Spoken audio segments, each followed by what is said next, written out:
Masayang araw, mga ka-PL. Nako, mas lalong nanganganib si Bongbong Marcos, mga kababayan.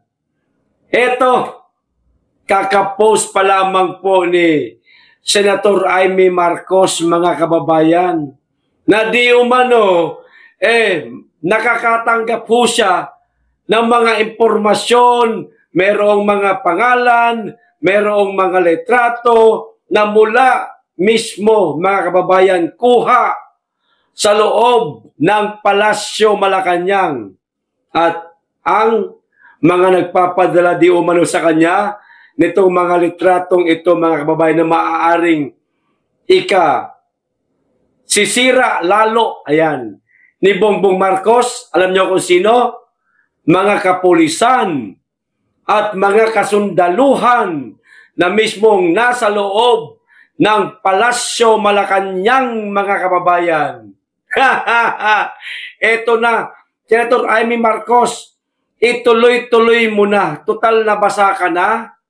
Magsabon ka na rin at magbanlaw, Madam Senator Amy Marcos, para tuluyan na po kayong umuwi ng iyong kapatid sa inyong tahanan. Ayan. Sa ngayon sa kanila, sa Paway. Ayan.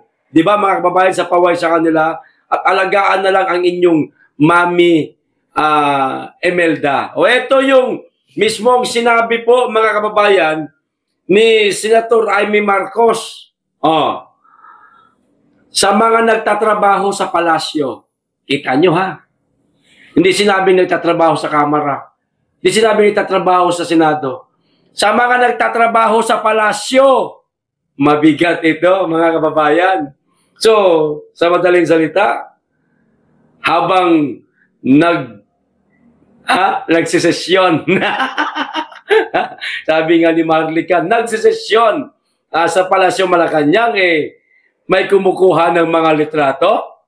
Sa mga nagtatrabaho sa palasyo, sa mga pulis at sundalo, at dati naming mga nakadaupang palad. Daupang palad, mga kababayan. Alam kong hindi biro ang mga ipinadala nyo sa akin. Kita nyo na? Merong ipinadala. Hindi naman siguro ito pagkain, mga kababayan.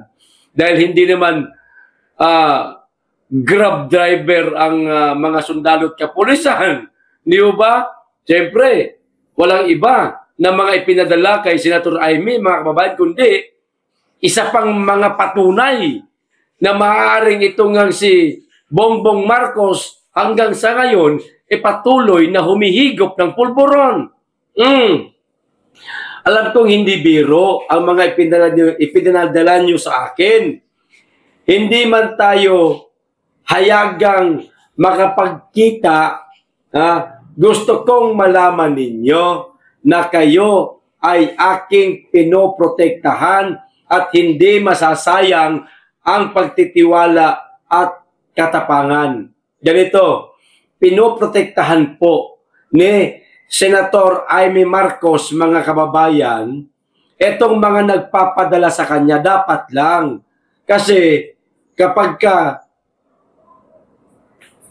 isinama niya po ito sa mga pasabog, kung sino-sino man itong mga tao nito, pinangalanan niya, itong mga sundalo at mga kapulisan, pwede pong mamiligro buhay nitong mga ito, mga kababayan. Kaya pinoprotektahan ni Senator Amy Marcos, mga kababayan, para tuloy-tuloy po na makapagbibigay sa kanya ng mga litrato, ng mga video,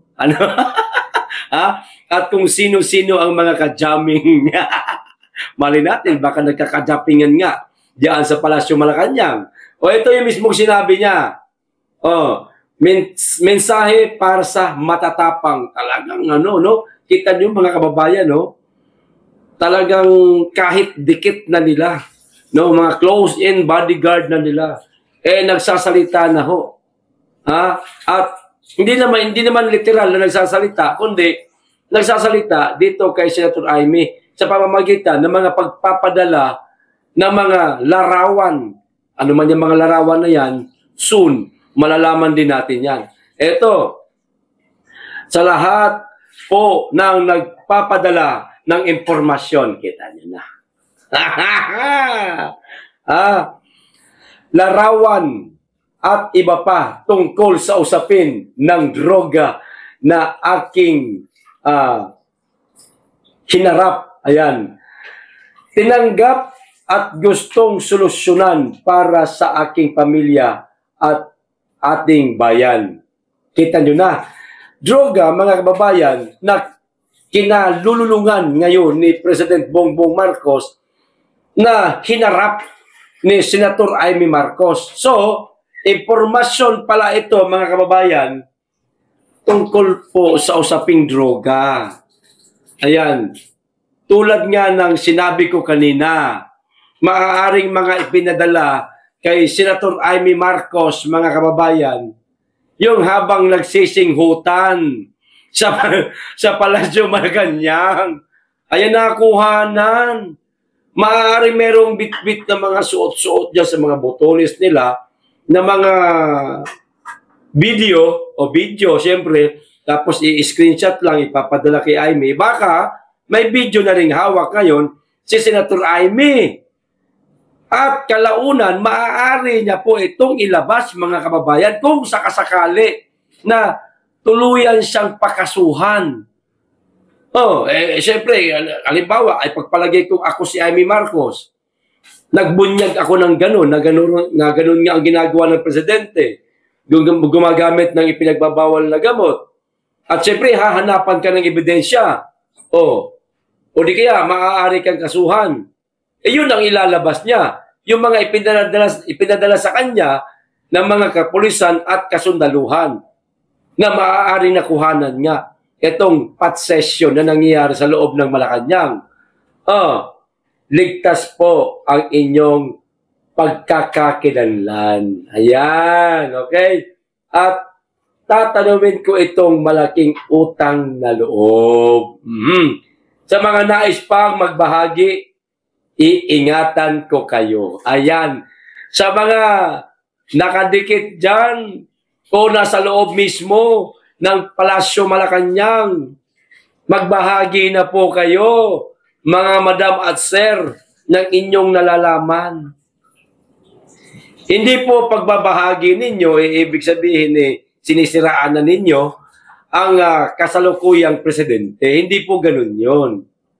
Lalo ho tayong masisira. Kapag magpapatuloy po, mga kababayan, na pinamumunuan tayo ng isang pangulo na meron pong masasabi ho nating sira po yung kanyang kalusugan, yung kanyang pag-iisip ho, mga kababayan, dahil sa ipinagbabawal ho na gamot. Tulong po yun, ang tawag doon, mga kababayan, tulong, hindi po pagtatraidor, tumutulong lamang po kayo. Kanino? Unang-una, sa bayan. Sunod, sa taong bayan. Kung hindi man po kayo pinangalanan o hindi man po kayo papangalanan ni Senator Amy Marcos, dahil nilinaw niya naman na hindi niya kayo papangalanan, may tuturing po na kayo ay bayani. Ayan, dahil po sa inyong katapangan na magkuha ng mga larawan, magkuha ng mga video, at hindi biro yun, mga kababayan, hindi biro yun, yung maglalakas loob, itong mga nasa loob ng Palasyo Malacanang na mag-video habang mayroong ginagawang inuman man siguro, o kung mas higit pa sa inuman, at ipapadala kay Senator Amy Marcos, hindi biro yun. Pag nalaman ka, siguradong tigok ka. Pero meron pong talagang matatapang at nagmamahal sa bayan, which is ito ho yung mga nagpapadala kay Senator Amy Marcos ng mga larawan, pangalan, impormasyon, mga video pati. O sila yan, maituturing natin silang mga bayani, mga kababayan. Sana mga madam at sir, wag po kayo matakot, tuloy ho. Ibigay nyo lang po kay Senator Amy Marcos at siya na ang bahala, ang magpasabog niyan. Nang sa ganon, mabit-bit niya na pauwi ng paway. Ang kanyang ading. Mabit-bit niya na at magpagamot na rin. Di ba? Para hindi masirang na tuluyan ang kanyang kalusugan, buo ang kanilang pamilya. Ano ba lang naman yung kapirasong away na ito hindi man ito matuturing na away. Kung meron pa natitirang katinuan, yan, si Bongbong Marcos. Halimbawa ako si Bongbong Marcos, hindi ko ituturing ito na inaaway ako ng ate ko. Kundi ituturing ko ito na pagmamahal sa akin kasi nagmamalasakit siya, ayaw niya na ako gumamit ng droga dahil masisira nga kalusugan ko. At maliban dyan, isa pa sa mga pinalagan ni Senator Amy Marcos, mga kababayan, walang iba, yaong sinabi niya sa INC rally na maging ang kanyang mga anak ay inaalok di umano nitong si Sandro Marcos at ni Liza Marcos na suminghot na rin ng pulburon. Kaya pala, yung isang anak ba yun ni Senator Amy na nakikita ho natin yung video, meron pong video na kumakalat sa Facebook na ngumingiwi na rin yung panga, maaaring yun yung isa sa mga napag-alukan nitong mag-inang Sandro Marcos, mga kababayan. Maaaring isa yun. Kaya isa yan sa mga pinalaga ni Amy Marcos na huwag lalong malulong yung kanyang anak. Hindi na ho kasi maganda ang nangyayari Kasi parang parang salot na ito sa pamilya. Itong droga na umiikot ngayon sa pamilya Marcos. Salot ito kung maituturing, mga kababayan. Meron na nga isang pinsa na salot, si Tambalos. Tambalos, salot na nga yun. Lalong masisira ang mga Marcos nito. Lalo na alam natin na mga Marcos mga politician yan. Baka hindi na ho sila pagkatiwalaan maging ng kanilang mga kababayan sa Ilocos Norte kapag sila ay tumakbo sa halalan. Dahil sa kasiraan na nangyayari tungkol dito sa droga. Sana meron pang maglantad, mga kababayan, na mga men in uniform na matatapang, mga madam at sir, maituturing po kayo ng mga bayani. Yun lang. Ito pa, isa, mga kababayan, pag-usapan din po natin, itong tungkol naman po dito sa inilabas po na balita ng bilyonaryo. Ito ho ang naging tugon ni former Executive Secretary Lucas Bersamin, mga kababayan, sa napabalitang sisibat siya di umano o nag-resign siya. Ang lalim ho kasi nitong usapin na ito ito sabi niya hindi ako nag-resign. So, kung hindi siya nag-resign, mga kababayan, tinanggal siya. Pinutbol, ika nga, pinatalsik. Hindi naman siya nagkusang, nag-resign na gumawa ng resignation letter at pinirmahan niya. Walang ganun na nangyayari. So nagulat na lamang siya na di umano meron tumawag sa kanya at pinababakante na ang kanyang tanggapan. Teka, bakit pinababakante na itong tanggapan ko? So ibig sabihin, hindi na ba, papalitan na ba ako? So pinatalsik siya. Mga kababayan, ito tuloy natin. Former Executive Secretary Lucas Bersamin disputes Malacanang statements on Monday that he resigned out of delicadeza. Ayan. Masarap pakinggan yung out of delicadeza, pero hindi totoo yan. Hindi ako nag-resign. Bersamin told reporters, mga kababayan. So, hindi siya nag-resign. Lucas Bersamin. Dahil pinatalsik po kayo, sir, sa inyong tanggapan, maaaring meron silang ipapalit sa'yo na mas masunurin pa sa'yo. O di kaya naman, baka tinanggal ka talaga nila dahil sinusungag mo na sila. Ano ba tawag sa Tagalog sinusungag? Yung kinakalaban mo na sila o hindi mo na nagugustuhan yung mga ginagawa nila. Dalawa lang yan eh. Maring nariyan lang sa dalawa na yan. O di kaya, nilalabanan mo na sila.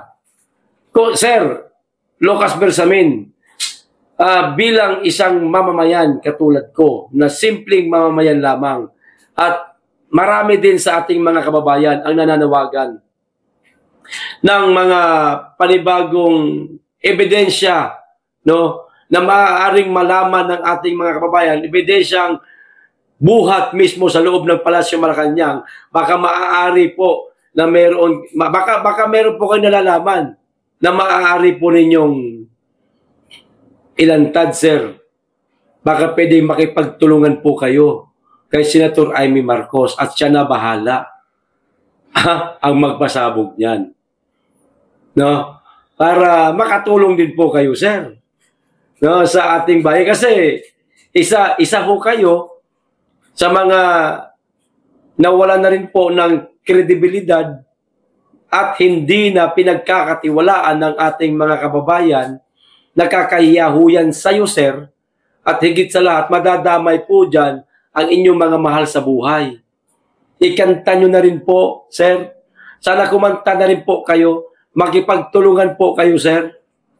Para matapos na po itong problemang tungkol po sa korupsyon at higit sa lahat, itong ipinasabog ni Amy Marcos na pagdodroga ng kanyang kapatid. O ngayon, ito pa isa, mga kababayan, tuluyan na po na umalis o nag-resign si Mo GD sa pagka-speaker ng House of Representatives, mga kababayan. Ito po, may video, saglit lang, igaganon ko lang para hindi po tayo mag-copyright. O, ito ho. Kasunod ng cabinet shake-up sa Malacanang, usaping kudeta naman na ang lumutang sa Kamara. Sino kaya ang nilulutong papalit kay 2-month-old House Speaker Mo GD?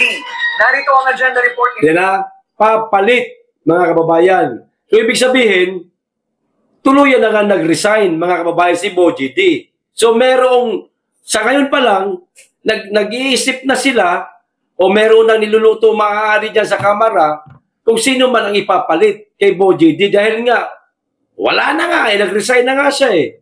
So, sino ngayon ang papalit, mga kababayan? Yun ang tanong ko eh.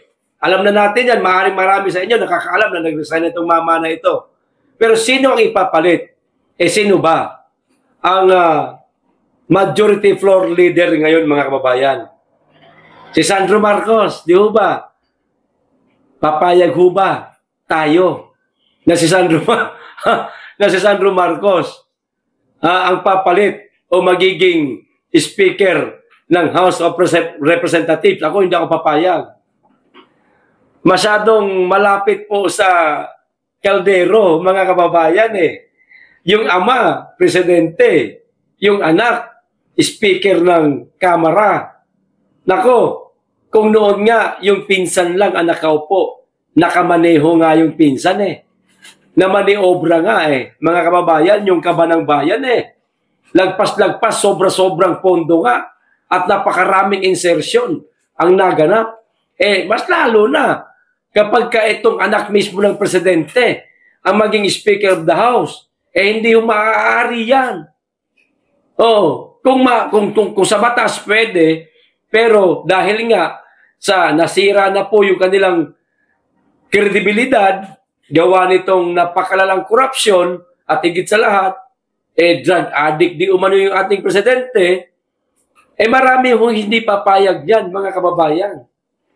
Ngayon, kung sino man ang susunod dito kay Mo GD bilang Speaker of the House, ang tanong, matitigil na ba ang korupsyon?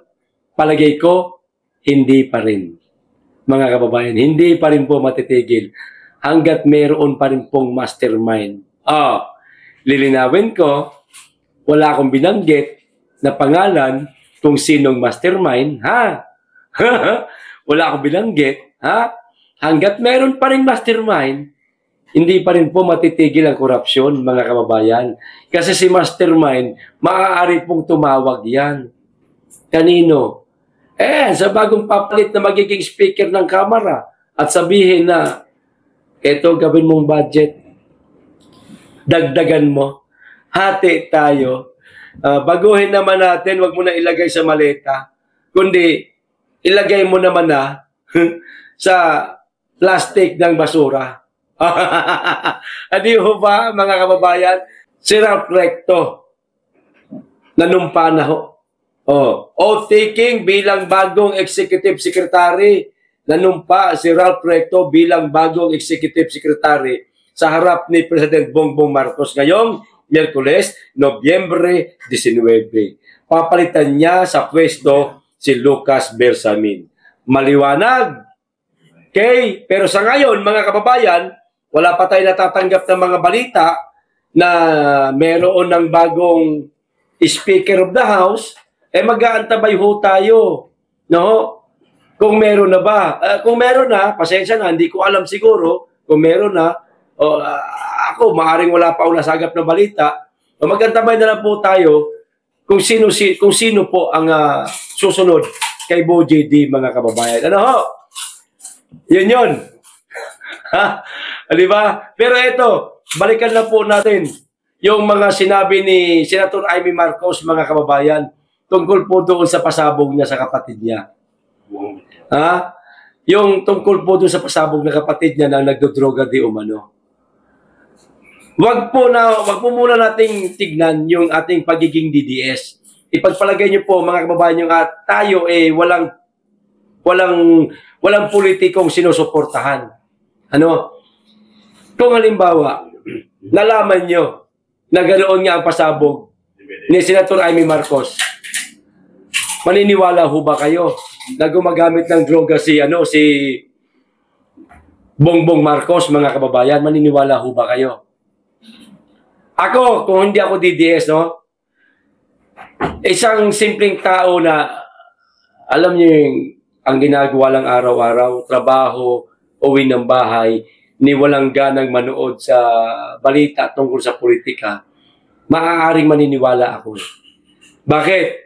Kapatid niya na po ang may sabi Kung ibang tao, halimbawa si Saldico nagsabi, kasabay ng mga pasabog niya doon sa mali-malitang kwarta na dineliver niya sa bahay ni Bongbong Marcos at ni Martin Romualdez, maaari sabihin ko pa na paninira lang yan ni Saldico.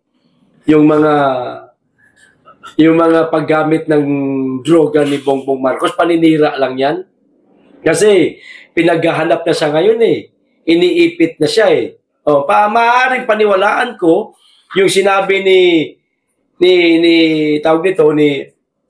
Saldico itong tungkol sa mali-malitang bag kasi nga kaparehas ng sinabi ni Gutesa sa Blue Ribbon Committee. Di ba? Yun, paniniwalaan ko yun. Pero, yung sinabi, halimbawa, si Saldico ang nagsabi na adik si Marcos maaring hindi ko paniwalaan yan. Kasi, dahil nga sa iniipit na siya, at dagdag niya lang yan para sirain si Bongbong Marcos, pero hindi po Kapatid na po mismo ay may sabi, mula sa pagkabata nila hanggang sa ngayon, alam niya maaari yung mga ginagawa ng kapatid niya na nagdodroga, nagpa-party-party, kasama ang barkada, at kung ano-ano pa, nag-iinom, di ba? Kapatid niya na mismo may sabi at mula ito sa mga kaibigan nila na isinusumbong kay Amy Marcos. O kaya, ako naniniwala talaga ako sa mga pasabog ni Amy Marcos kasi kapatid siya ng presidente, hayaan niya ba na masira yung pamilya nila, mawasak dahil lang sa mga pasabog niya? Siyempre, kung loko-loko ako, kung loko-loko ako ng kapatid, kukonsintihin ko yun. Sige, bahala ka dyan. Magdroga ka dyan.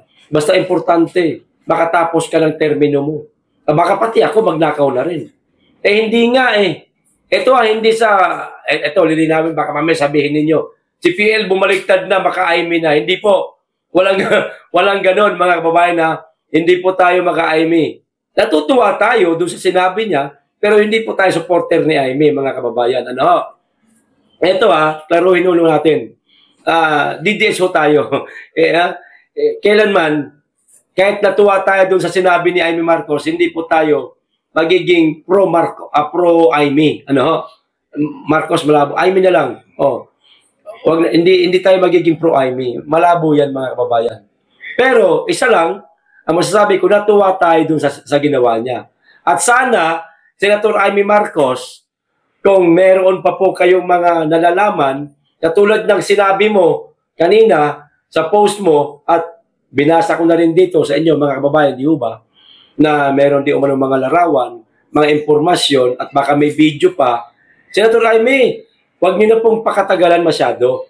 Kasi lumalabas po kasi ngayon na gumagawa lang kayo ng istorya, fake news, nagsisinungaling, o nagdi-destabilize po kayo, o destabilizer po kayo. Yan po kasi ang ipinapalabas ngayon ng Palasyo Malacanang at ng lahat ng mga kaalyado nila.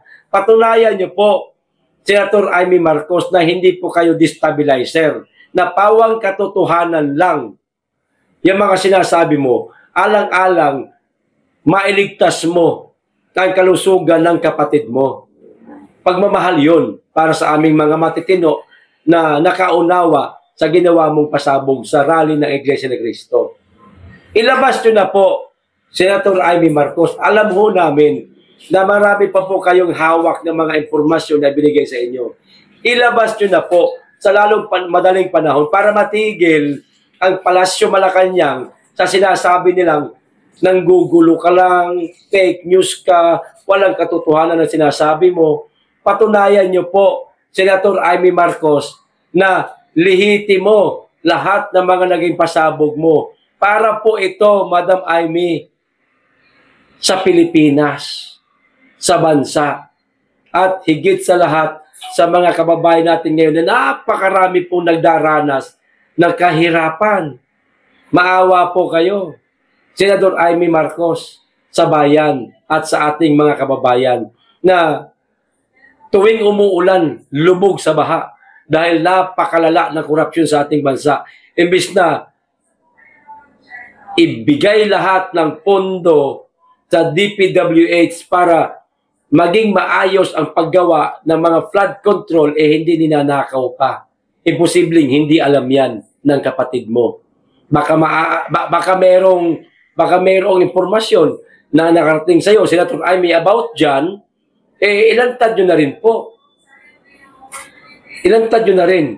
Pero kulang ho yung mga pasabog nyo, Senator Aimee Marcos, nakukulangan kami. Bakit? Verbal lang po Verbal lang. Dapat meron po kayo pinapakitang ebidensya. No? Para mas kapanipaniwala talaga mga litrato, video. At higit sa lahat, yung pinsan mo na isa sa mga nagpasasa sa Kabanang Bayan. Baka meron kayong impormasyon na mga natanggap tungkol sa mga pagnanakaw nila. Ilantad nyo na rin po, Senator Aimee Marcos. Idawit mo na yung pinsan mo. Alam kong galit na galit ka dyan. Tuluyan mo na para lumayas na rin ang bansa. Pero sana naman, ngayon pa lang, maglabas na ng hold departure order para hindi na siya makalabas ng bansa. Mapanagutan niya yung mga kasalanang nagawa niya sa sambayan ng Pilipino at sa ating bansa. Kasi napakarami naging apektado talaga niyan. No? Senator Aimee, aasahan po namin, madam. No? Aasahan po namin na sa lalong madaling panahon, huwag na po kayong magdalawang isip na ilantad yang mga impormasyon na nakarating po sa inyo, na ibinigay po sa inyo mismo ng mga kapulisan at kasundaluhan na nasa loob ng Palasyo Malacanang. Aasahan namin yan, Senator Aimee Marcos. Huwag niyo pong bibiguin ang taong bayan. Ibigay niyo na po. Ilabas niyo na po. Kaya sigaw natin, mga kababayan ko, na makapanood itong video na ito. Hashtag Amy Marcos ilabas ang video at letrato ng Polboronic session. Okay, hanggang dito lang. Maraming salamat. Mag-iingat kayong lagi at higit sa lahat, mahalin natin ang Pilipinas.